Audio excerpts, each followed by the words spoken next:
The following is not to brag, but to share an observation. Money. Last year, I made more money than I ever thought I would ever make in a year. If my life was a diagram, this would be my new finances. And as I made more money, I was excited to spend more, only to realize that in reality, I am cheap. As my money grew, my spending did not. It went up a bit, then it stayed the same. It stayed the same because I couldn't stop listening to my inner common sense. And common sense tells me that I should not buy a breakfast sandwich for 30 bucks or a hotel night for 500 bucks or a new jacket for 300 bucks, no matter how much money you make. A lot of people make money and waste it on overpriced gimmicks, but let's not forget common sense. Because that is what made you lots of money, and that is what will stop you from losing it. That's 1 minute. See you tomorrow.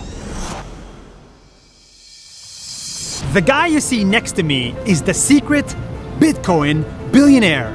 I found him. He is the one who turned a $5,000 investment into $1 billion. He is the one who paid $70 million for a virtual piece of art. And I'm also the one who came from South India and started with nothing. For the first time ever, I want to tell you the story of Meta Koven. This guy from South India did not grow up with money. In fact, for most of his life, he could not afford to buy a laptop. He could only afford to buy a flash drive where he kept all his files. At the night, I used to borrow my friend's laptop when they're just going to sleep, and then I used to use my pen drive and learn how to code. And on the internet, he saw opportunity. So he learned how to code and how to build websites. Simple websites that do simple tasks. So I remember one of the websites I built on which anyone could hire a freelancer for $10. But that didn't go very well. It failed. In total, he built 54 websites and 51 of them were complete failures. Until one day, he stumbled upon Bitcoin.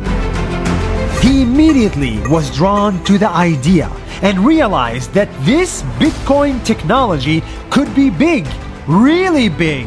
It was a global idea, and it had people who were passionate about it from all over the world. That really made me feel this is going to be really big. So he adopted Bitcoin, Ethereum, crypto, and blockchain, even when everybody said this was a fad. Anything that's new is initially rejected, right? Like they say, they laugh at first. In the same way, Bitcoin was laughed off. But that's when I know that something might work. So when people laugh at something, my brain goes, maybe we should try it, right? 8 years ago, Meta Koven believed in Bitcoin so much that he put every little saving he had into it and invested all his time in building Bitcoin companies. So I invested all my time on Bitcoin and trying to build something on top of it, and thereby learning more about it. Over the years, his bet took off, and he went from being a broke software engineer to a billionaire crypto holder. But don't expect the lifestyle of a billionaire, because in reality, nothing in his life has changed. He owns 0 cars, 0 houses, and 0 stocks. 99.9% of everything he owns is still in crypto. And that's how much I believe in it. This guy owns nothing in the real world, but he owns a lot in the virtual one, because he believes everything is going virtual.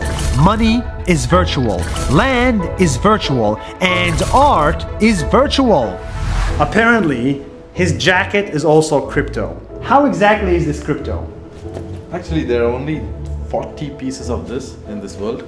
and this they call it a Genesis edition, right? And this is attached to the blockchain. There's an address here, right? So if you go on the blockchain and type this address, you will see that that's an NFT, and you'll see that I own it through my address. And there's an RFID chip right here. Oh my God! Points it to that, yeah. What? Yeah. And how much is this jacket? I paid $600. That's why last week he made headlines for buying digital art for $70 million from an artist in America. 69 million. I think it probably means digital art is here to stay. I'm going to Disney World! It's the most expensive virtual purchase ever. What went through your mind when you clicked buy? At the auction, my mind was, like I had nothing in my mind. I was okay, I'm going for it, that's it. And actually the funny part is, a lot of people think I was nervous and stuff. I was not. I knew this was happening and I had to do it, so I did it. In my fund, which is Metaverse, we are planning to build this monument in the Metaverse, which is a virtual space. So we have land there, and we are going to build a huge monument and put this art there so that people can enjoy the 440 million pixel art in its true form, because it's a digitally native picture. For this guy, buying a $70 million piece of crypto art was not just an investment, it was an act of support. He wants to support creators, artists, singers, musicians, people from all around the world, from any race, any gender, any color. People around the world have prejudices, and that gets me really angry, because you have to look at what people do and not how people look like or where they are from, and make your conclusions. Time and again, whenever I've been rejected from something, like an investor, someone, he'd always tell me I don't have pedigree. And I hate that, because you never gave me a chance, right? And if you look at what I do, maybe you'll reconsider your decision. And I think it's the same for everyone in this world. If it wasn't obvious by now, this is not about money.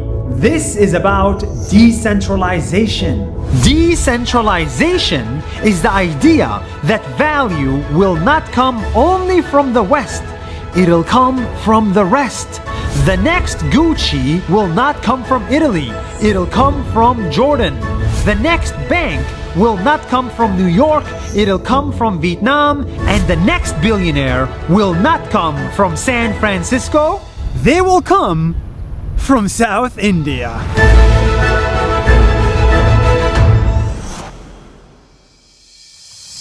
In Peru, there is a kid who is only 14 years old, but this kid started a real bank with credit cards, employees, and lots of money. Who is this kid and how did he start a freaking bank? When I was in Peru, I met thousands of happy and energetic locals. At some point, one of them told me there is a young kid in a faraway city who may be the youngest banker in the world. So, I had to see this kid in person. About a 13-year-old boy. So I flew down to his city, and before I knew it, I found the kid. Hi, my name is Jose, and this is my story. Jose is a kid of very few words. He noticed that most of his friends know nothing about money. Every time they get $1, they spend it on things that didn't matter. That was a problem, because these kids will grow up with no savings or safety net or understanding of personal finance. It's important to save money. At the age of 12, he wanted to fix this problem. So of course, like any kid would do, he started a bank. He incorporated a financial institution. He printed debit cards and gave them to his classmates. Now, all their allowance would go to their savings account. And the more they save, the more money they make. And it worked. Now, he has over 3,000 kid customers that believed in him and 8 employees that are older than him. Together, they manage more than $50,000 in savings for kids and educate thousands of them on how to handle money.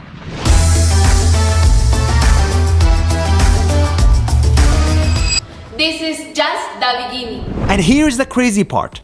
His bank is very different from Citibank because at Jose's bank, you don't even need money to start an account.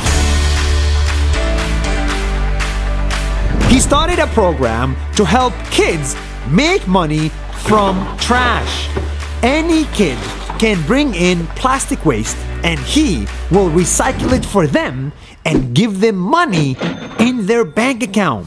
This way, you make money as a kid and the streets of Peru have less plastic waste. It's a win-win. And in 2018, Jose won an International Climate Award for his work. Despite his age, Jose is solving 2 big problems. He is making the planet green and the wallets of his classmates even more green. And that is impressive. That's more than a minute. See you soon. Be careful of the numbers trap because I just fell into it. See, before Nas Daily, I was happy with 100 likes. But now I am sad if I get 100,000 likes because I want more. I was happy to make $1,000. Now I am sad if I don't make $100,000. We humans always want more. More views, more followers, more friends, more everything. And this is exactly the numbers trap.